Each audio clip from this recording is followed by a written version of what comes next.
Commander Morning. La sine issue yomfolozi TVET colleges. Njengoba besike sachaza ukuthi sibheke kumhla ka11 uma izinto ingenzakala kuma TVET colleges asemfolozi because wonke ama TVET colleges asemfolozi awakhokhelwa imali.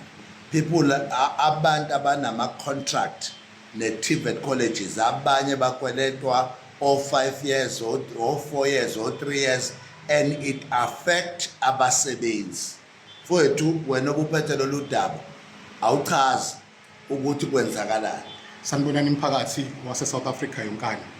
La sininkinga kaBaba uMthiyane okuyena uCFO walama TVET college or responsible for khokheleka kwalama TVET college ewonkana. Lo baba uyabahlupha laba futhi uyabahlukumeza ama service providers angaleni. And usezosebenzisa kaBhlungu nobaba uShamase lapha ya kwi-area yakhe kulama TVET our manager. Angcolile, akundiwe, aklinwa, awona ama security. Ngenxa ukuthi ama service providers awakhokheliwe. Bazwa kanjani abantu emsebenzini bengaholi. Baba uZungu, baba uBlade akangenelele kule ndoda le engakwazi ukukhokhela abafowethu lesikhathi esifanele. Ibakweleta o 7 months or 11 months. Enye case nje omunye umama lapha kwakumyeni wayo owayenenkampani lapha for 7 months engakhokheliwe. Useze wadlula ngisho emhlabeni lo baba engakhokheliwe to date. Ingane zakhe nomkakhe abakwazi ukudla lutho. Abantu ababangana Christmas ngenxa yalomfowethu. Siyacela nje ukuthi akenze nike nenze nje baba uBlade, baba uZungu. Ake nisithintele lo mfowethu lo akwazi ukuthi akhokhele abafowethu ngendlela efanele nangesikhathi. Ngoba asikwazi ukuthi sibe nama service providers angakhokhelwa egcina futhi siba nama victims abasebenzi, abama security, abama cleaners, ababa nenkinga zokungakhokheleki, ababa nenkinga zokuthi bakwazi ukondla ingane zabo ngesikhathi. Ngenxa umuntu nje oyedwa ongabe wenza umsebenzi wakhe awuqashelwe futhi awuholelayo. Yilokho nje inkokheli. Siyacela sizowavala lawo maTVET TVET ezovulwa ngale. TVET ezovulwa ngale isebenze kungakliniwe. Abantwana abekho abantwana abazofunda endaweni engakliniwe. Abekho abantwana abazofunda endaweni engena security until wonke service provider wangali or responsible for those TVET colleges akhokheleke. TVET college ezovulwa ngale. Siyabonga inkokheli. Mthiyane uyangazi ke wena sike sahlangana ioffice lenu Richards Bay and sike sahlangana mawukhumbula kahle ngale TVET college lapha eJosini. Mfowethu awenza ubulungiswa la udlela uChristmas nezingane zakho abantu abawudlela uChristmas and nezingane zakho cishe mhlambe kufanele ze understand ukuthi whatever ezidlayo abanye abakudli. And bafowethu akulona icala lelo ukuthi nina nizoba nemali bese nina icala lelo kuzoba ukuthi nifuna abanye abantu banikhothamele ukuze bakhokheleke. Njengamanje ingane zabantu azithola ngoChristmas azithola ngoNew Year.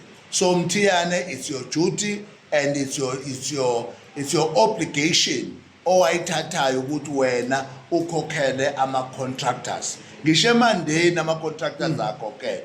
Ngisho everywhere into ethi umfolozi nje ayikhokhelwe. And it's surprising because nina niyahola. Ninayo nini imali niholelwe nina, but you don't want to pay ama contractors.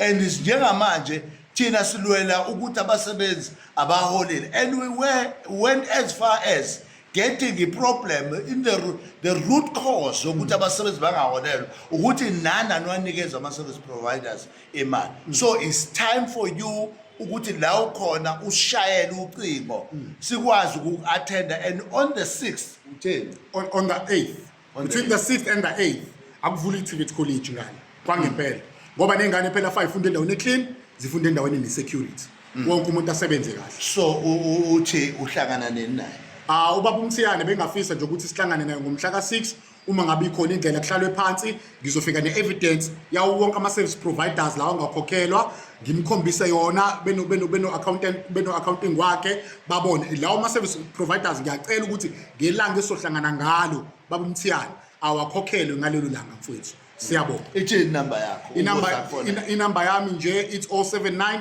622 3010. Ngiyatholakala nje inkokheli yami. Ungasabi, ngiyabonga kakhulu mfowethu. Siyakhala. Khona manjalo sisekhona-ke kuzona ezepolitiki lapho-ke iqembu le-MK Party selimise amalungu alo amathathu angaphansi kwe-KZN Legislature lapho-ke uSecretary General uFloyd Nyiko Shivambu athe wawabhalela izincwadi ekwazisa ngokumiswa kwawo lamalungu abawasola ngokuthi enze izinto ezingamukelekile eqembini lomkhonto wesizwe. Ngaleyo ndlela-ke aseyathathelwa-ke izinyathelo-ke amiswa. Wena-ke awukulalele-ke nawo omunye umsindo olandelayo ilunga lomkhonto wesizwe licacisa ngayo lento. Singakhohlwa ukuthi Floyd ungene kakhulu kulolu daba. Wahlala phezu kwalo waliphenya uFloyd bebambisene nomacingwana. Okuholela ekuthenini agcina uFloyd-ke esekhulunywa kabi benomacingwana la KwaZulu Natal ngalolu daba lolo. Ngenxa yalo daba ukuthinta lo daba sebafike isiphithele bafika impandeni zaleyo ndaba leyo zokuthi obani abafake lo candidate without i-approval yomkhonto wesizwe. Kwayekwa kuyona candidate ofanele ngabe ingenile lapho. So-ke le statement nje wasiphuma nje sekuningi kakhulu okwenzekile. Ne-sabotage yathinteka, ikhona sabotage yaseMabhida yathinteka nayo kuzo lezi ndaba, kodwa-ke kuningi ngeke sikhulume.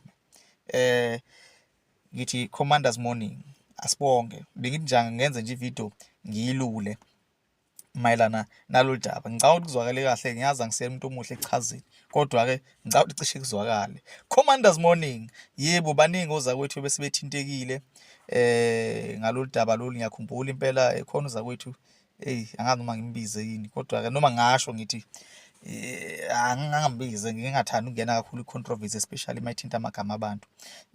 Ogcine esekhuluma kakhulu esekufela naye ukuthi udefender umkhonto endabeni ezithize nani. Kodwa-ke ngicabanga ukuthi konke lokwenzakalayo ku-clarify yonke into. Khona nabanye besebenzisa ama-video bamanye amaqembu bese besizakela ngalolu daba, bethatha amahemhem athathwa asuye ama-TikTokers athize sasiwazi ukuthi ahamba nomkhonto, kodwa beyajika endleleni-ke agcina se-reporting izindaba esingazazi. Kwajabula ama-opposition-ke bathatha lawo magama abo-ke, bathatha lawo mavidiyo abo bawafaka kuzo zonke inkundla zokuxhumana. Kwathiwa-ke niyabona kumkhonto kwenzakalani, uFloyd uxoshiwe, this and that. Sayithule sayivala imlomo. Qediwe-ke manje-ke ubani abasaspendiwe namhlanje. Ngithi Commanders Morning, I'm out. Salute.